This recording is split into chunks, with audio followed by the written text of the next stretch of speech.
Hello students, welcome back to my channel. JSSC, CGL, TGT, PGT और Jharkhand government exam के लिए आज मैं आप लोग के लिए लेकर आई हूँ झारखंड की जनजातियों में से असुर और बिरजिया जनजाति। ठीक है, वीडियो शुरू करने से पहले अगर आप चैनल पर नए हैं तो प्लीज़ चैनल को सब्सक्राइब कीजिएगा, वीडियो पसंद आए तो लाइक कीजिएगा, वीडियो को अधिक से अधिक शेयर कीजिएगा। चलिए आज की क्लास शुरू करते हैं। सबसे पहले हम लोग देखते हैं असुर जनजाति। ठीक है, इसकी महत्वपूर्ण बातें क्या है देख लेते हैं।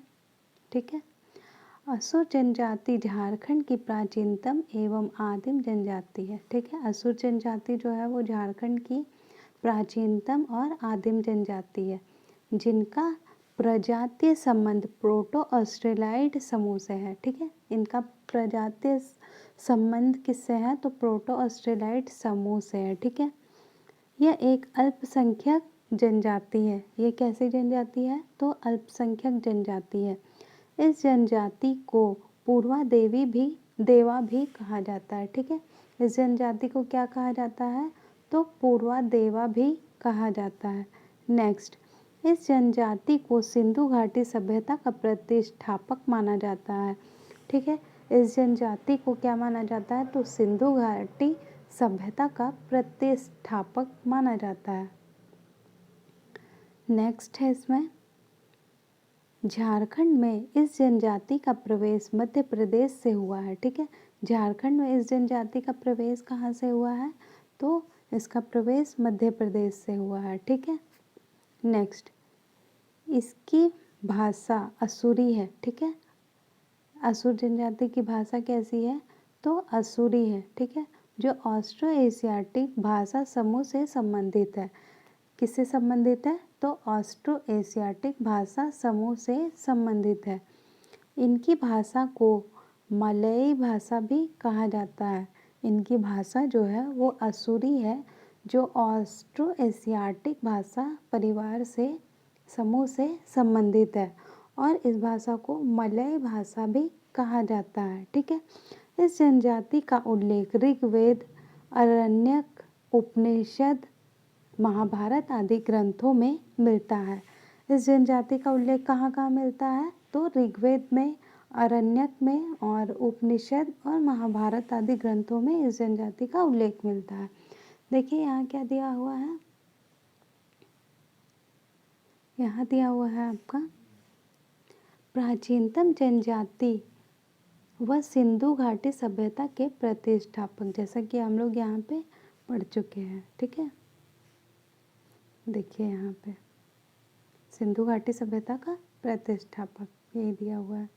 ठीक है, नेक्स्ट है इसमें, ऋग्वेद में इस जनजाति का वर्णन निम्न नामों से होता है। ठीक है, ऋग्वेद में इस जनजाति का जो वर्णन है वो निम्नलिखित नामों से होता है, जो हम लोग देख लेते हैं अभी। ठीक है, अनासा, अनासा नाम से यानी चिपटी नाक वाले। ठीक है, इस नाम से होता है।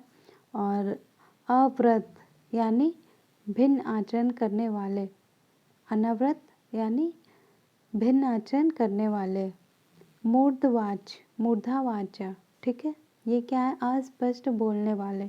ठीक है, सुदृढ़, सुदृढ़ का क्या है तो लौह दुर्ग अथवा अटूट दुर्ग के निवासी, लौह दुर्ग और अटूट दुर्ग के निवासी है। ठीक है, इसमें क्या बोला गया था कि ऋग्वेद में इस जनजाति को विभिन्न नामों से जाना जाता है। ये देखिए ये सब नामों से जाना जाता है ऋग्वेद में। ठीक है, नेक्स्ट, झारखंड में इसका संकेंद्रण मुख्यतः लातेहार नेतरहाट के पाट क्षेत्र में सर्वाधिक। ठीक है, लातेहार में नेतरहाट के पाट क्षेत्र में सर्वाधिक है। फिर है गुमला में, लोहरदगा में और सिंहभूम में है, और धनबाद जिले में है इसका मुख्य संकेंद्र। ठीक है, अब देख लेते हैं समाज और संस्कृति। ठीक है, यह जनजाति वीर, बिरजिया और अगारिया नामक 3 उपजातियों में विभाजित है। किसमें विभाजित है यह जनजाति वीर, बिरजिया और अंगारिया नामक 3 उपजातियों में विभाजित है। ठीक है, इस जनजाति असुर गोत्र को पारस कहते हैं। ठीक है, असुर गोत्र को क्या कहते हैं, तो असुर गोत्र को पारस कहते हैं, ठीक है। नेक्स्ट, इसके युवा गृह को गितियोड़ा कहा जाता है। इसके युवा गृह को क्या कहा जाता है, तो गितियोड़ा कहा जाता है, ठीक है। नेक्स्ट, इस जनजाति में बाहिर गोत्रीय विवाह का प्रचलन पाया जाता है, ठीक है। इस जनजाति में कैसा विवाह प्रचलन है, तो बाहिर गोत्रीय विवाह का प्रचलन है इस जनजाति में, ठीक है। नेक्स्ट देख लेते हैं हम लोग, असुर जनजाति गोत्र एवं उनके प्रतीक, ठीक है। असुर जनजाति के गोत्र हैं और उनके प्रतीक है, ठीक है। यहाँ देख लेते हैं गोत्र, किरकिट्टा, किरकिट्टा का प्रतीक क्या है, तो पक्षी है, ठीक है। बघना, बघना का प्रतीक क्या है, तो बघना का प्रतीक बाघ है, ठीक है। बेंग, बेंग का प्रतीक है क्या, तो मेढक है। आइद, आइद का मछली है प्रतीक, ठीक है। और बरवा का प्रतीक है जंगली पशु, ठीक है। नेक्स्ट देख लेते हैं हम लोग इसमें, इस जनजाति में वधु मूल्य को डाली टका कहा जाता है, ठीक है। इस जनजाति में वधु मूल्य को क्या कहा जाता है, तो वधु मूल्य को डाली टका कहा जाता है। इस जनजाति में इदिमी नामक एक विशेष परंपरा है, ठीक है। इस जनजाति में इदिमी नामक एक विशेष परंपरा है जिसके तहत बिना विवाह किए लड़का लड़की पति पत्नी की भांति रहते हैं, ठीक है। परंतु इन्हें कभी ना कभी आपस में विवाह करना अनिवार्य होता है। इसको क्या नाम से जाना जाता है, तो इदिमी नामक एक परंपरा के नाम से, ठीक है। नेक्स्ट, इनका परिवार मातृसत्तात्मक होता है, ठीक है।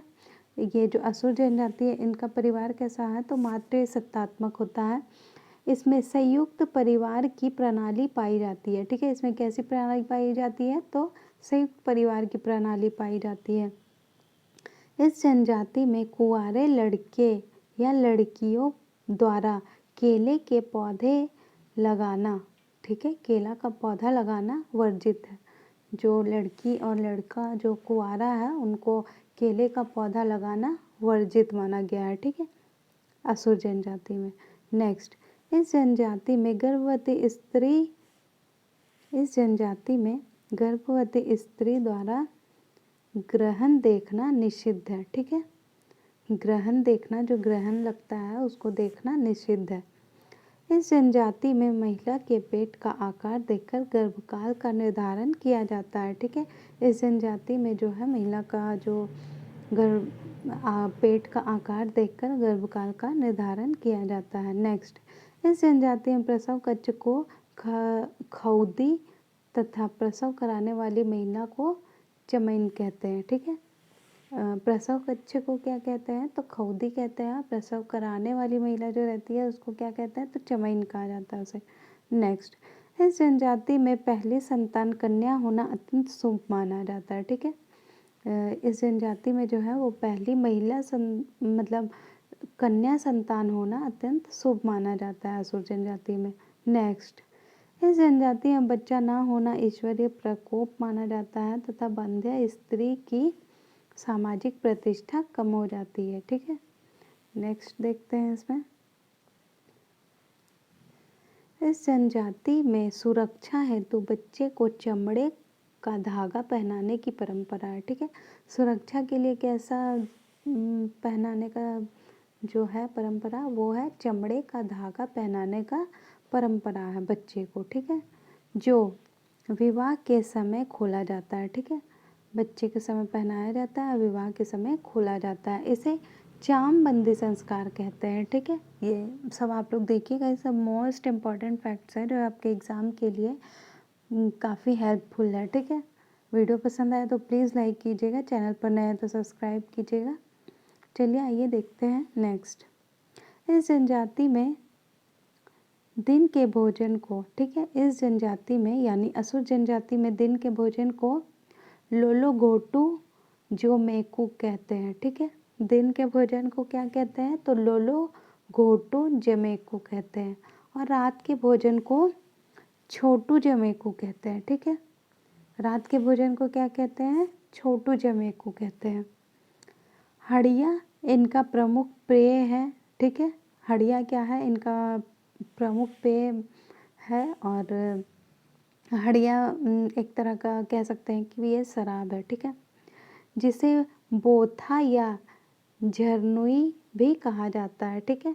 हड़िया इनका प्रमुख पेय है और जिसे बोथा कहते हैं, ठीक है, और झरनई भी कहते हैं इसे, ठीक है। नेक्स्ट, इनका प्रमुख त्योहार जो है वो सरहुल है, सोहराय है, कथडेली है, सरही है, कुटसी है और लोहा गलाने के उद्योग की उन्नति हेतु और यहाँ पे दिया हुआ है नवाखानी आदि है, ठीक है। इनका जो प्रमुख त्योहार है सरहुल है, सोहराय है, कथडेली, सरही, कुटसी, यहाँ दिया हुआ है ब्रैकेट में लोहा गलाने के लिए के उद्योग की उन्नति के लिए कुटसी मनाया जाता है, ठीक है, और नवाखानी इत्यादि है, ठीक है।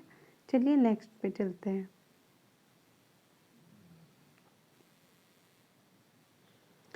इनकी संस्कृति को मय संस्कृति कहा जाता है। इनकी संस्कृति को क्या कहा जाता है?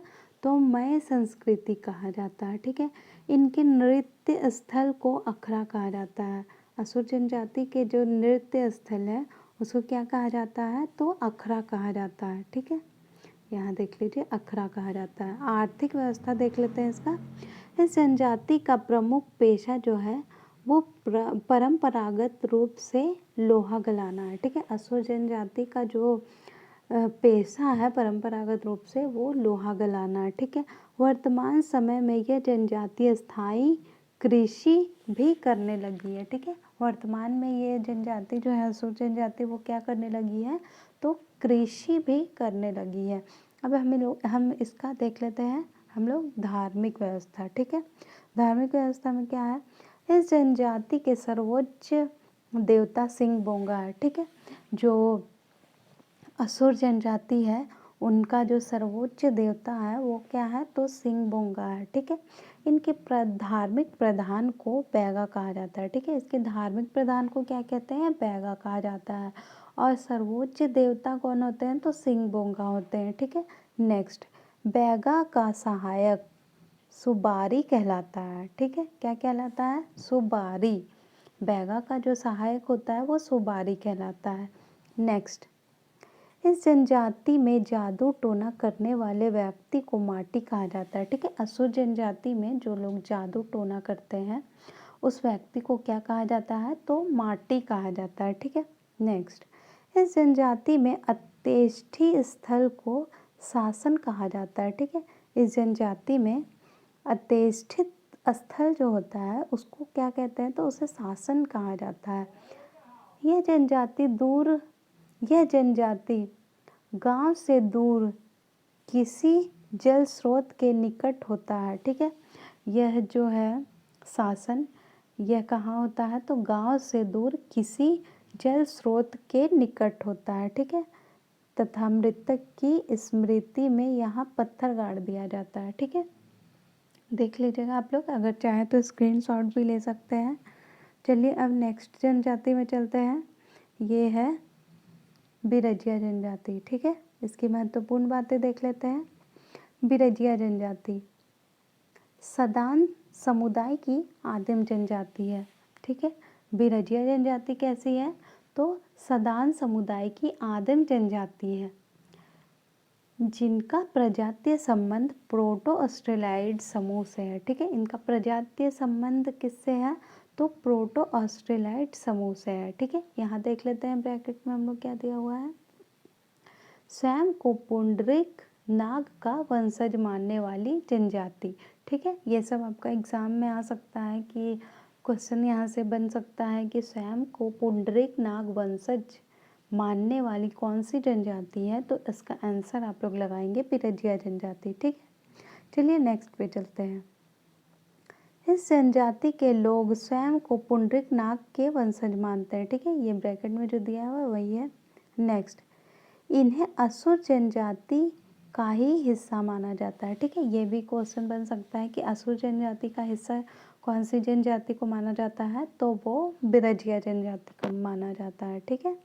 नेक्स्ट, झारखंड के लातेहार, गुमला, लोहरदगा जिले में इस जनजाति का सर्वाधिक संकेंद्रण है।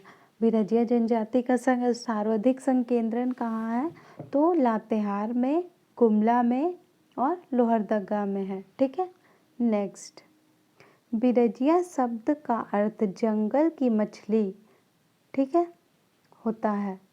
बिरजिया शब्द का अर्थ क्या होता है? तो जंगल की मछली होता है। ठीक है। यहाँ देख सकते हैं, बिरहोर का अर्थ जंगल का आदमी। ठीक है। बिरजिया का अर्थ होता है जंगल की मछली। ठीक है। और बिरहोर का अर्थ होता है जंगल का आदमी। ठीक है। ये आप लोग याद रखिएगा, इम्पॉर्टेंट है। नेक्स्ट, समाज एवं संस्कृति, इसमें देख लेते हैं। आइए, इनका जो परिवार है वो पितृसत्तात्मक या पितृवंशी है। ठीक है। और यह जनजाति सिंदूरिया और तेलिया नामक 2 वर्गों में विभाजित है। ठीक है। यह जनजाति जो है बिरजिया, वो 2 वर्गों में विभाजित है। कौन कौन से? तो सिंदूरिया और तेलिया नामक 2 वर्गों में विभाजित है। ठीक है। विवाह के दौरान सिंदूरिया द्वारा सिंदूर का तथा तेलिया द्वारा तेल का प्रयोग किया जाता है। ठीक है। विवाह जो होता है उसमें सिंदूरिया द्वारा सिंदूर का प्रयोग किया जाता है और तेलिया द्वारा तेल का प्रयोग किया जाता है। ठीक है। नेक्स्ट, तेलिया वर्ग पुनः दूध बिरजिया तथा रस बिरजिया नामक उपवर्गों में विभाजित है। ठीक है। तेलिया वर्ग जो है उसको क्या बोल रहे हैं यहाँ पे कि तेलिया वर्ग जो है वो पुनः दूध बिरजिया और रस बिरजिया नामक 2 उप वर्गों में विभाजित है। ठीक है। दूध बिरजिया गाय का दूध पीते हैं, वह मांस नहीं खाते। ठीक है। दूध बिरजिया जो है वो गाय का दूध पीते हैं और मांस नहीं खाते हैं, जबकि रस बिरजिया दूध पीने के साथ साथ मांस भी खाते हैं। ठीक है। दूध बिरजिया सिर्फ दूध पीते हैं, मांस नहीं खाते हैं। और रस बिरजिया जो है वो दूध के साथ साथ मांस का भी सेवन करते हैं, यानी मांस भी खाते हैं। ठीक है। नेक्स्ट, इस जनजाति में बहुविवाह की प्रथा पाई जाती है। ठीक है। इस जनजाति में कैसी प्रथा पाई जाती है? तो बहुविवाह की प्रथा पाई जाती है। नेक्स्ट, इस जनजाति में सुबह के खाना को लुकमा, दोपहर के भोजन को कलेबा तथा रात के भोजन को बियारी कहा जाता है। ठीक है। सुबह के भोजन को क्या कहते हैं? तो लुकमा। ठीक है। सुबह में जो नाश्ता किया जाता है वो उसको क्या कहते हैं बिरजिया जनजाति में? तो लुकमा कहते हैं। और दोपहर का भोजन को क्या कहते हैं? तो दोपहर के भोजन को कलेबा कहते हैं बिरजिया जनजाति में। और रात के भोजन को बियारी कहते हैं। ठीक है। रात के भोजन को क्या कहते हैं? बियारी। चलिए नेक्स्ट देख लेते हैं हम लोग। इनके प्रमुख त्योहार सरहुल, सोहराय, आषाढ़ी पूजा, कर्मा, फगुआ आदि है। ठीक है। इनके प्रमुख त्योहार कौन कौन से हैं? तो सरहुल है, सोहराय है, आषाढ़ी पूजा, करम और फगुआ आदि है। ठीक है। नेक्स्ट, इनके पंचायत का प्रमुख बैगा होता है। ठीक है। इनके पंचायत का जो प्रमुख होता है वो बैगा कहलाता है। ठीक है। आर्थिक व्यवस्था देख लेते हैं इसका। इनका प्रमुख पेशा कृषि है। ठीक है। बिरजिया जनजाति का जो प्रमुख पेशा जो है वो है कृषि। ठीक है। नेक्स्ट, धार्मिक व्यवस्था।